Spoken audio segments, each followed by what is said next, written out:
first Black American and the first Asian American to serve as Vice President.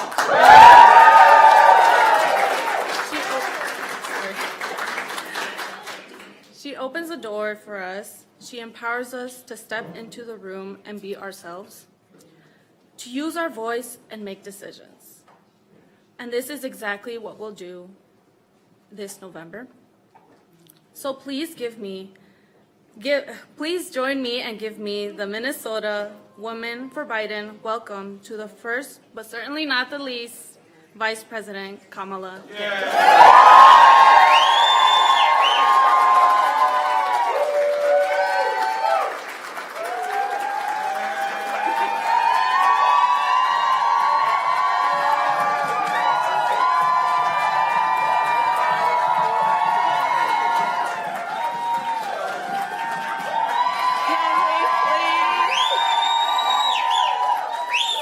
That's why we do what we do, right?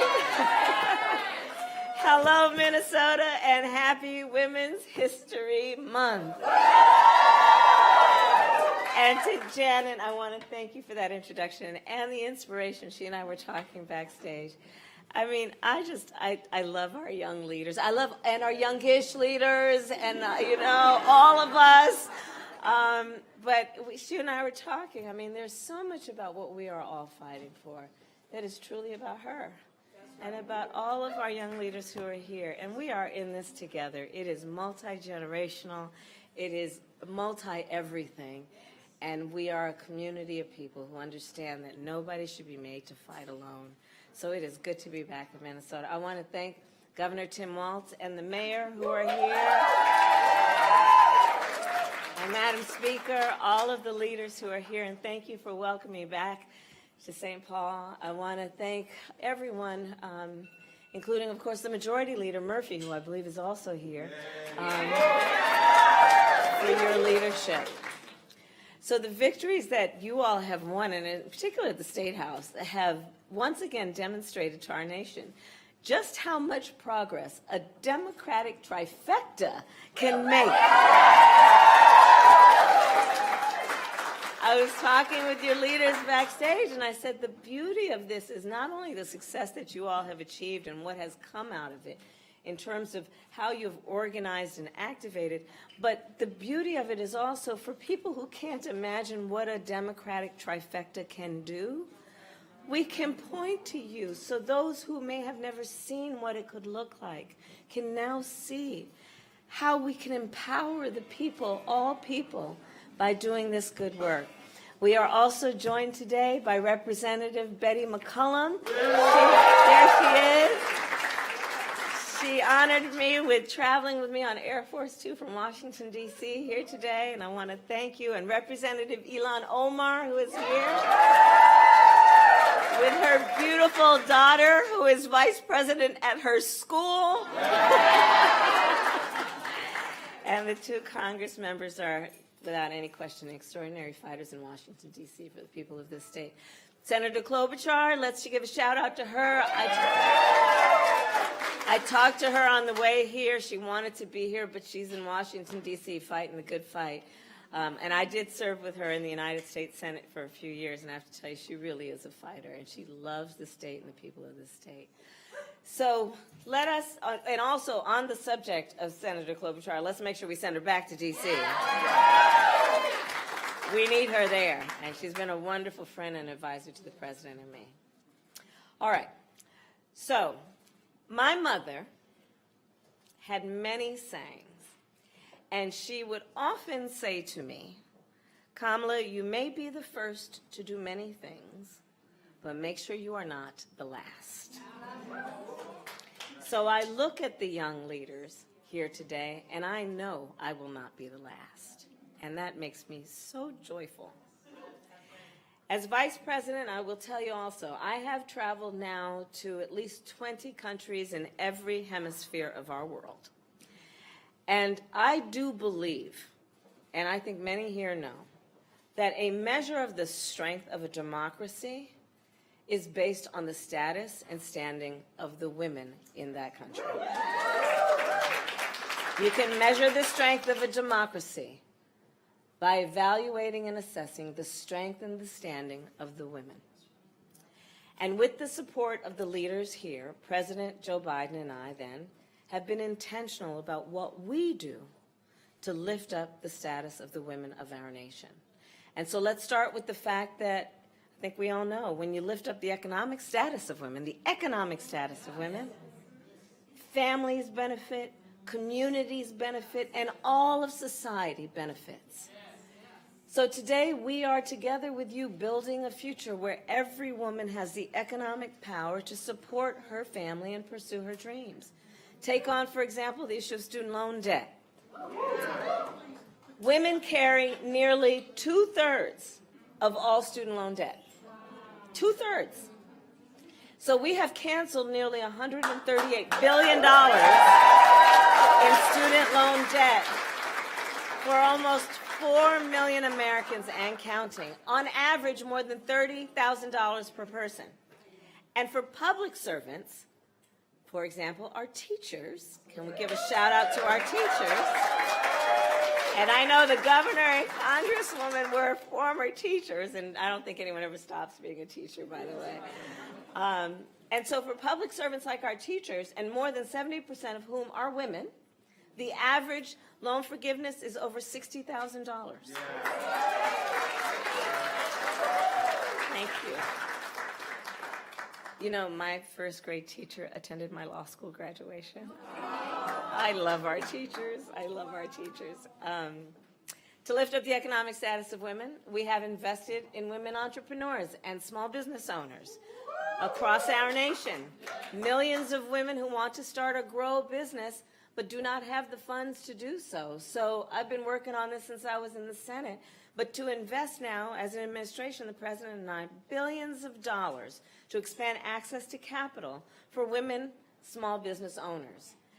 To lift up the status of women, President Biden and I have lowered health care costs, in particular the cost of insulin for our seniors.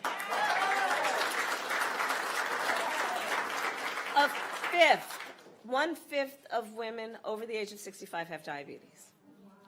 And too many have had to make the choice between filling their prescription or filling their refrigerator. Knowing also that seniors who are women are 80% more likely to live in poverty. Think about that. And we can think of the myriad of reasons why. So President and I have capped the cost of insulin for our seniors at $35 a month. And we capped the entire annual cost of prescription medication to $2,000 a year. And when we win re-election, we're going to cap the cost of prescription medication for everyone.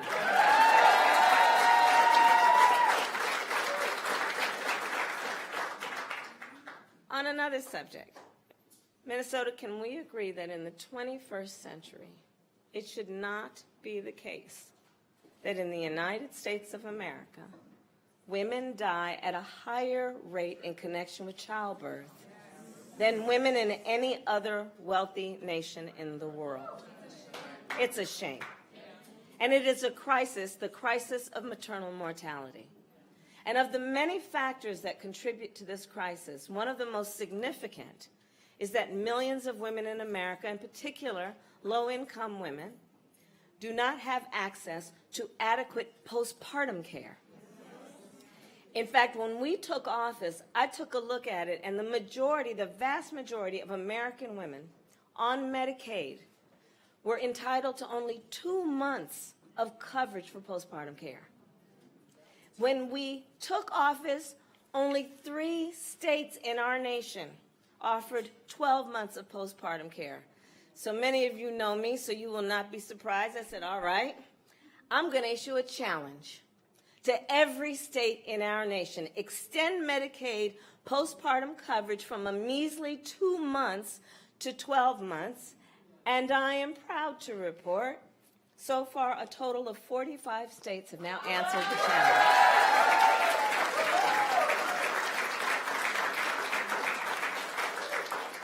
So all of this, and I could go on and on, but all of this is to say that over the past 3 years, we have made incredible progress. And we are clear-eyed. even as we fight to lift up the women and all the people of our nation, there are those who are intent on dragging us backward, intent, a full-on agenda that's about taking us back and attacking, full-on attacking hard-fought, hard-won freedoms. The freedom to vote, the freedom to be safe from the horror of gun violence, the freedom to be who you are and love who you love openly and with pride, and the freedom of a woman to make decisions about her own body and not having her government tell her what to do.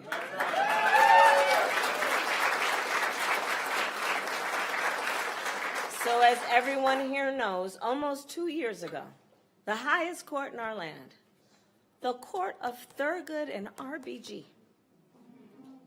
took a constitutional right that had been recognized from the people of America, from the women of America.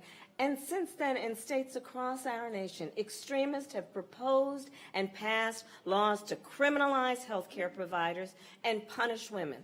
Laws that threaten doctors and nurses with prison time, even for life. Go to Texas, you'll see that. Simply for doing what? Providing health care. I was at a clinic today with the Congresswoman and Governor. I mean, let's be clear. And the reporter said, well, you've made history, I guess, again, because, you know, I did. And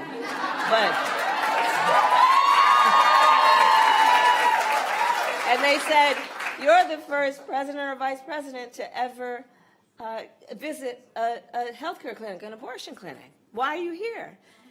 And I said, because you got to understand, when these laws, when the court took this right away, they created a healthcare crisis in America.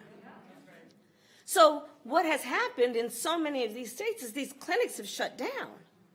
And so then I said to the press, and I said, get ready for the words I'm about to use. Uterus, fibroids, pap smears, breast cancer exams. That's part of what these clinics provide. Necessary, vital health care in addition to abortion care. And across the country, thankfully not here because of the strength of all of you, but across the country, they've passed laws making no exception even for rape or incest. You know, many of you know that my background is I started my career as a prosecutor. You may not know why. One of the reasons is that when I was in high school, I learned that my best friend was being molested by her stepfather. And I said to her, then, you've got to come and stay with us. I called my mother. My mother said, of course she does. And she came to stay with us. So I decided very early in my life that I wanted to do the work that was about protecting women and children from abuse and violence. The idea that they are proposing and passing laws that make no exception even for rape or incest. So they're saying to a survivor of a crime of violence to their body, a violation to their body, that they have no right to make a decision about what happens to their body next. That's immoral. Immoral. And on the subject overall, I think we all agree, let us all agree, one does not have to abandon their faith or deeply held beliefs to agree the government should not be telling her what to do with her body. We trust women. We trust women to know what is in their best interest. And today, in some states, we just saw extremists are even attacking the freedom to use IVF treatment. And understand it can happen anywhere. That's an example of it happening. I talked about this when the Dobbs decision was leaked. Let's see where this could end up. So think about it. Women and couples being denied the ability to fulfill their dream of having a child. And consider the irony.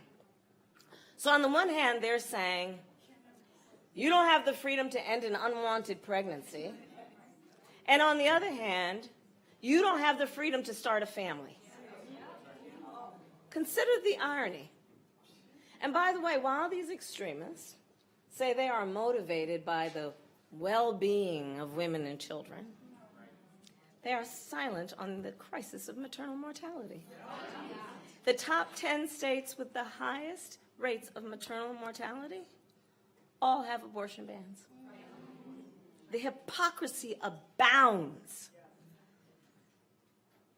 And as we know, there is nothing hypothetical about anything we've just discussed.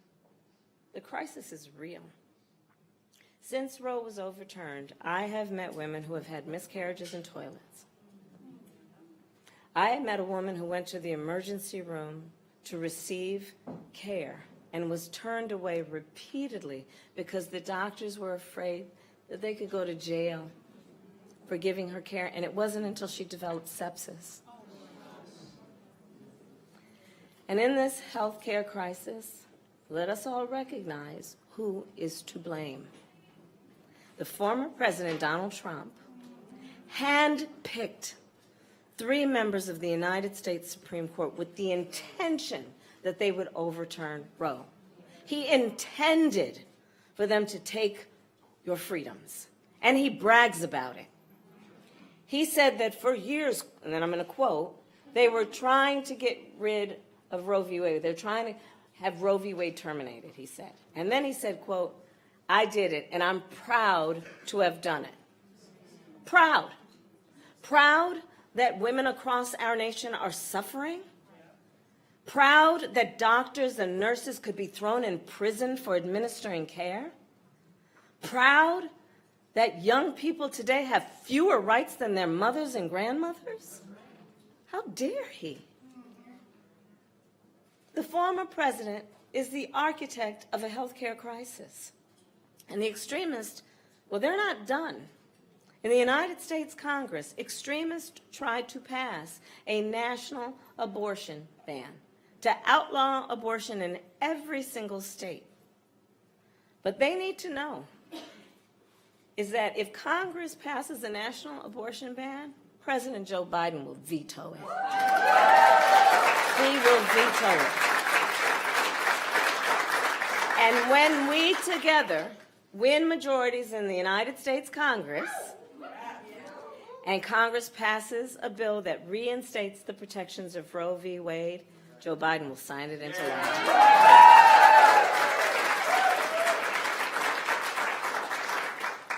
So ultimately, here's the deal as I see it. In this election, we each face a fundamental question. And that question is, what kind of country do we want to live in? Do we want to live in a country of liberty, freedom, and rule of law, or a country of disorder, fear, and hate? And each of us has the power to answer these questions in so many ways, including, of course, at the ballot box. So, Minnesota, in this election, together, let us fight for our freedoms. Let us understand. Let us fight for individuality, for self-determination, for the dignity of all people. Let us fight for our democracy, and born out of our love of country, let us fight for the promise of America. And when we fight, well, we win. God bless you, and God bless America.